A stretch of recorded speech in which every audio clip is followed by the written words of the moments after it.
सत्ता की अगली खबर दिल्ली से सटे उस कथित हाई प्रोफाइल और चमचमाते शहर नोएडा की है, जहां 1000 स्क्वायर फीट के फ्लैट तो 2-2 करोड़ रुपए में बेचे जाते हैं। लेकिन उसी शहर में 27 वर्ष के एक सॉफ्टवेयर इंजीनियर युवराज मेहता को अपनी जान इसलिए गंवानी पड़ी क्योंकि जब वो 70 फीट गहरे बेसमेंट के पानी में डूब रहा था तो नोएडा अथॉरिटी के पास ना तो उसे बचाने के लिए तैराक था, ना बोट, ना सीढ़ी और ना ही कोई सिस्टम। ये मामला नोएडा के सेक्टर 150 का है, जहां शुक्रवार रात 27 वर्ष के युवराज मेहता गुरुग्राम के अपने दफ्तर से घर लौट रहे थे। रात के 12 बजे थे और घना कोहरा था। युवराज घर से करीब 300 मीटर की दूरी पर थे, तभी उनकी गाड़ी एक निर्माणाधीन मॉल के बेसमेंट में गिर गई। बेसमेंट के पास ना अच्छी लाइट थी, ना रिफ्लेक्टर बोर्ड, जबकि बेसमेंट की गहराई 70 फीट थी, जो पूरी तरह से पानी से भरा था। युवराज मेहता की गाड़ी इस पानी में गिरी और इसमें डूबने से उनकी मौत हो गई। लेकिन कहानी सिर्फ ये नहीं है। दरअसल युवराज की गाड़ी जब पानी में गिरी तो वो जान बचाने के लिए छटपटाने लगे। खुद को बचाने के लिए वो गाड़ी की छत पर चढ़ गए। उन्होंने अपने पिता को फोन किया और कहा, पापा मैं पानी से भरे गहरे गड्ढे में गिर गया हूँ, मैं डूब रहा हूँ, प्लीज मुझे बचा लीजिए, मैं मरना नहीं चाहता। युवराज के पिता राजकुमार मेहता ने जैसे ही बेटे की ये बात सुनी, उन्होंने तुरंत पुलिस को फोन किया। आसपास के लोगों के साथ वो मौके पर पहुंचे। कुछ देर के बाद पुलिस और एसडीआरएफ की टीम भी वहां पहुंची।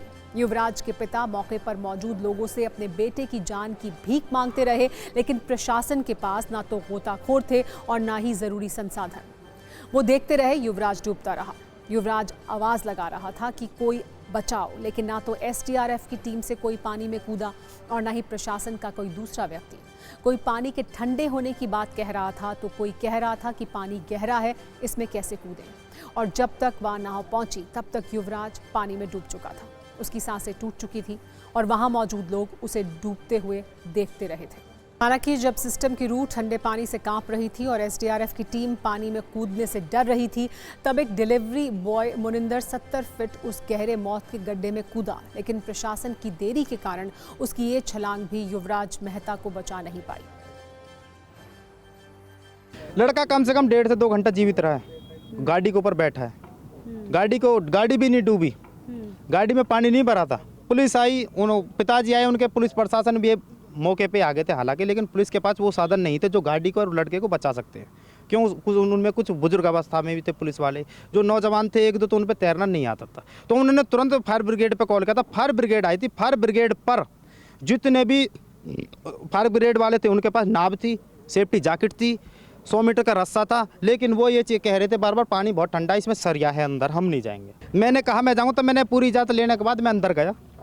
रात को 2 बजे 1:45-50 मिनट में मैं अंदर अपने कमर से रस्सा बांध के जो 100 मीटर का यहाँ पर रखा था, मैं सीधा जोड़ में सीधा दाग गया। इंगे के जो लोग खड़े थे उनको मैं दिख नहीं रहा था, धुंध इतनी बहुत ज़्यादा थी। लेकिन मैं फिर भी 30 से 40 मिनट इसमें पूरी रात घूमा था, मतलब 30 से 40 मिनट। लेकिन ना मुझे लड़का मिला, नहीं मुझे गाड़ी मिली थी। इस घटना के बाद नोएडा से लेकर लखनऊ तक एक्शन लिया जा रहा है। नोएडा अथॉरिटी के सीईओ नोएडा में एम लोकेश को वेटिंग में डाल दिया गया है। इसके अलावा मुख्यमंत्री योगी आदित्यनाथ ने 3 सदस्यीय स्पेशल इन्वेस्टिगेशन टीम यानी एसआईटी का गठन किया है। इसमें मेरठ मंडल के कमिश्नर, एडीजी जोन मेरठ और पीडब्ल्यूडी के चीफ इंजीनियर शामिल हैं। टीम की अगुवाई मेरठ मंडल के कमिश्नर करेंगे। एसआईटी को 5 दिन के अंदर जांच रिपोर्ट सीएम को सौंपने के लिए कहा गया है। नोएडा अथॉरिटी ने अब मेकअप शुरू कर दिया है, यानी जो सच है वो साफ दिखाई ना दे, इसके लिए इलाके के जूनियर इंजीनियर को हटा दिया गया है। वरिष्ठ प्रबंधक और प्रबंधक को कारण बताओ नोटिस जारी किया गया है। 2 डेवलपर्स के खिलाफ एफआईआर दर्ज की गई है। हादसे की जगह पर सीमेंटेड बैरिकेड लगाए जा रहे हैं, स्ट्रीट लाइट्स को ठीक कराया जा रहा है। लेकिन सवाल यह है कि क्या सिर्फ एक जूनियर इंजीनियर को हटाने से युवराज को इंसाफ मिल जाएगा?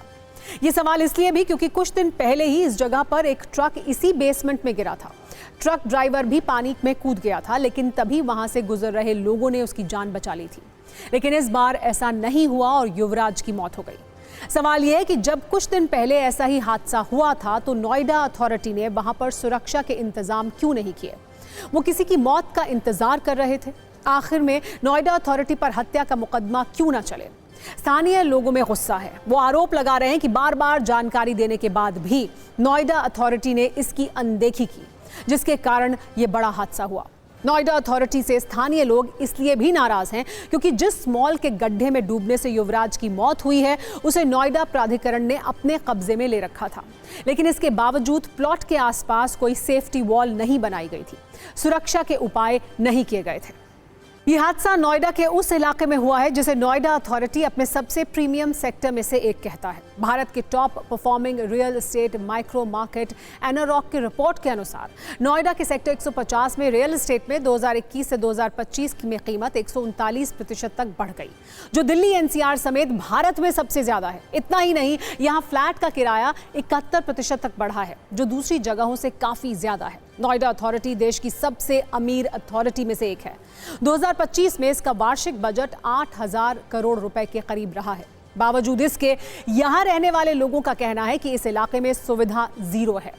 इन बातों के इतर सवाल ये भी है कि नोएडा अथॉरिटी की ये अमीरी और ये पैसा आखिर किस काम का है, जब स्ट्रीट लाइट, रिफ्लेक्टर बोर्ड और खाई के सामने पक्की दीवार के अभाव में एक 27 वर्ष के इंजीनियर की मौत हो जाए। उसे ना अथॉरिटी बचा पाई और ना ही एसडीआरएफ।